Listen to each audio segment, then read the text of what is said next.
Time now to joining the show is Andrew Webster, coach of the Warriors, and Webby, welcome to the show, mate. Congratulations on a massive win against playoff rivals, the Dolphins, on the weekend. Cheers, guys. Thank you. Yeah, it was. I thought it was probably one of our better performances. So it was very exciting in a full house at Mount Smart. So it was awesome. Yeah, nice, Webby. 23,000 people showing up to watch that game. I called it with Sammy Hewitt there. Live on Saturday night, and it looked torrid in the middle of the park early on. Both sides going at it. Did you see it that way? Both sides, they left nothing on the pitch in the first 40. Yeah, I thought the Bromwich brothers were certainly going after us. I felt like we didn't take a backward step at all. I thought we were pretty clever at times, so I thought we matched their aggression, but we also had a little bit of deception with Wade Egan to combat what they were trying to do with us around the middle of the field, I should say. I thought Evan Chance had a big impact around that ruck. But yeah, mate, they were going at it. And, as we know, Dolphins have been an unbelievably competitive team all year, so we knew we were going to have to win that battle early. Oh, you must be happy with the other side of the game with defence when you're only, giving away eight odd points to get against a quality outfit like the Dolphins. And just on defence, mate, Dylan Watene-Zelezniak is leading the competition in 3 intercepts, which are obviously leading to tries. So your edge defence, which has probably been, one of the downsides of previous years, you must be pretty happy with that. Yeah, I'm happy with our edge defence. I was really happy with the 4 points. I was a bit disappointed that we let our guard down, let them have a try late. Not that it would have hurt the result or anything like that. Just to keep that concentration going and to keep them to nil for the second half would have been another thing we could have celebrated. But I'm probably being a bit greedy, but it's just trying to create something where we can be really good for 80 minutes. But with the intercepts, we don't practice intercepts, but we practice being up on the end of the line, making it really hard for them to pass the ball past us. And someone told me a stat that we're leading the whole competition in intercepts. And I can assure you we don't practice them. But if someone wants to pass the ball past our nose and we're in a really good position, which is making it really hard for defence, for the attack, I should say, then we'll take them out of the air. But yeah, we're not practicing them. But Dell took the beauty the other night. Adam Pompey took one early in the game when Kenny Bromwich just passed it to him as well. Yeah, he's up there. I think he's third on that list as well. So you're doing something right with not even training it. So you got real good confidence and connection within the group as well. But just talk to me. Everyone's looking at Shaun Johnson's game, scoring tries, having real subtle control on the game. He is really confident at the moment. What's another thing that he doesn't get a lot of recognition for that's really impressed you about Shaun Johnson's game? I'd say leadership. I'd say I feel like Shaun's not asking the team to do something or not leading with his voice or something he's not willing to do himself at the moment. As Shaun was so flamboyant in the past, and he could rip the team apart with his agility and his passing and his kick game. But his defence is backing that up. So now when he talks to the team, he just has such a powerful impact on what he's asking them to do. So that's probably something people don't realise because, you're obviously not there at work every day. Because he admits himself, it's hard for a halfback to ask someone to do something if you're not willing to put your head in the spot that someone else isn't. And he's certainly doing that at the moment. And I think that's what's giving him all his energy and attack, if I'm being honest, is that he feels so comfortable defensively and he's making his tackles. Therefore, it's transferring to his attack. Yeah, and you're dead right. That confidence that he's getting in defence, Webby, there was a tackle on SASA in that second half where he's come to shrug his hand out and get the ball loose, and Shaun's just hit him up top and wouldn't let him go. He's definitely a very, very confident defender at the moment. Just around the points, the 30 points.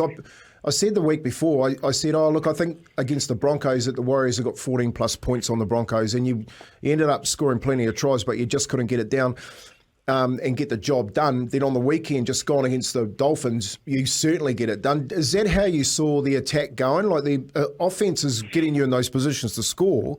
It was just getting that confidence in that roll on.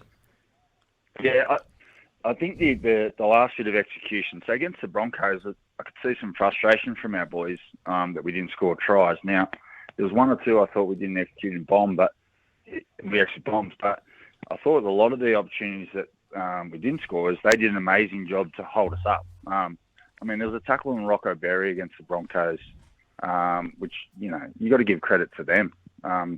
They did a great job. Freddie Lussick dived over from dummy half. They held him up. So you just can't all...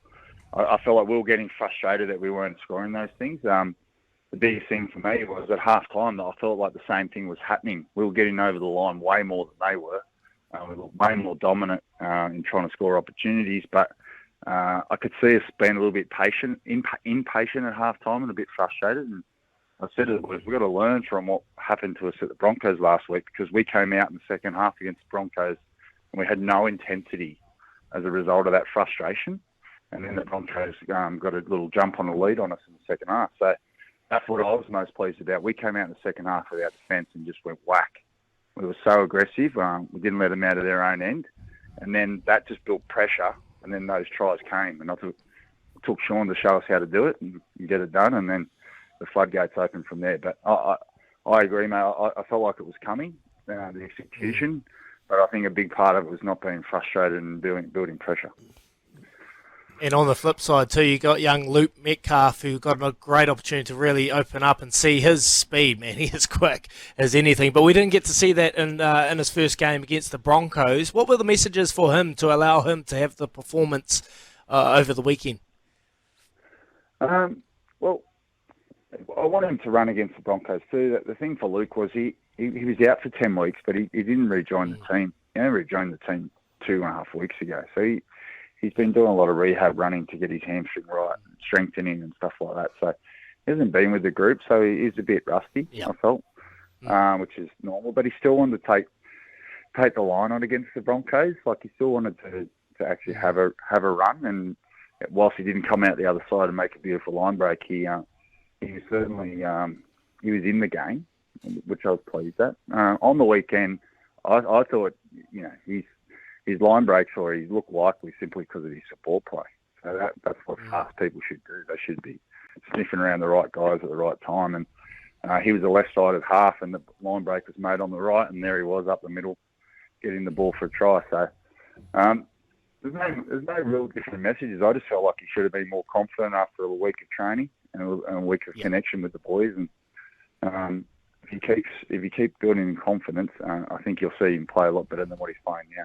Yeah, and he made to get himself in that picture to score that try on the post. That's what you want from your spine number 6 in it. And mate, just the importance of the defence. Like, you've got Canberra this weekend, you got Croker's 300 game, you got Ricky's Grumpy and a decent forward pack, Hudson, Young, Papali'i, Tarpane. But let's look at your defence on the weekend, because you actually nailed the field position with your kick chase and then your first 3 tackles. And I think I counted 6 times where they got inside your 20-metre line to actually throw some attack at your line. Like, how confident are you to back that defensive effort up, where it was basically what Sydney City done to you here in the rain, where they won it on defence? Did the team know that, Webby, and are you confident that they can back that up against Canberra? Yeah, so, we haven't touched on Canberra until tomorrow. But as a coaching staff, we've already started talking about Canberra. That's our job, obviously, look a little bit ahead. I'm super confident we can back it up. If we want to be any good, we're going to have to. Like, if we actually want to achieve something in this competition, we've got to go there and just be just as good defensively. On the flip side, like you said, Ricky Stewart's going to have him pumped up. It's the 300th game. He's very grumpy, sticky, but they're going to. We're going to have to win that first 10 minutes particularly, because that's going to be the most aggressive part of the game. That's for sure. Where there's plenty of fire, and they're going to want to do it for their mate Croker's 300th game. So, and like you mentioned, their pack. So our boys will 100% know what's required to beat the Raiders. It's going to be up to them whether they want to back it up and show that consistency, which is I'm looking forward to. This is the most exciting game for me, going on the road, such a big occasion for them, for Canberra, and to try and spoil the party would be the best doing ever. Yeah. But I agree. I thought about the Roosters game. I think we learned a big lesson that day. I thought we were tracking along well in the competition, but they showed us how to get off your line and really go after the team defensively.